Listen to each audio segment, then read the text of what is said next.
Hello, नमस्कार. माझं नाव गौरी. मी बोरिवलीवरून आले. माझ्या 5 वर्षाच्या मुलाबरोबर आम्ही किलबिल ह्या शिबिरात पार्टिसिपेट केले.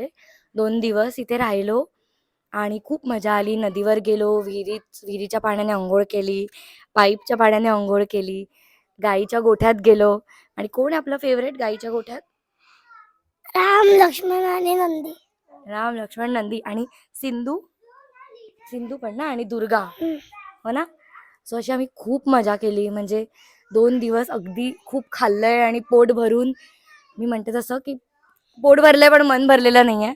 तर नक्की परत येऊ. खूप खूप धन्यवाद. मुलांना निसर्गाशी आणि निसर्गाच्या सहवासात खेळून नवीन गोष्टी शिकता हवा ह्याच्यासाठी हा जो उपक्रम आहे जे लेले आणि कुटुंब करतायत खूप सुंदर आहे. आयांसाठी पण हा अनुभव खूप सुखद होता, कारण या कॅम्पमध्ये आया आणि मुलं एकत्र होती. सो आम्हाला 2 दिवस ना अभ्यास ना जेवण खाण नाही कुठली टेन्शन, जसं रिलॅक्स करता आलं.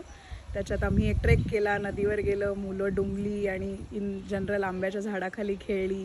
सो हे खूप छान होतं. माझा अनुभव खूप छान होता. मॅक्झिमम माणसांनी प्लीज इथे येऊन आवर्जून भेट द्या.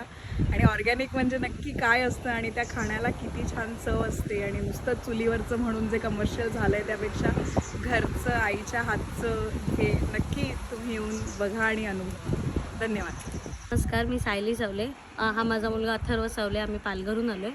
हा कॅम्प खूपच आवडला, कारण मुलांनी नदीमध्ये खूप मज्जा केली आहे. शेणाच्या गोऱ्या केलेल्या आहेत. अगदी गोठ्यात जाण्यापासून ते दूध काका कसं काढतात हे बघितलेलं आहे. सगळ्यांनी रोहिणी कृषी पर्यटनला नक्की व्हिजिट करा, कारण आपल्याला गावाकडील जर एक्सपिरियन्स हवा असेल तर तुम्हाला ह्याच्याशिवाय बेस्ट ऑप्शन नाही, कारण आपण सगळेच शहरात राहतो. आणि ह्यासाठी किरणदादांशी संपर्क साधा. थँक्यू.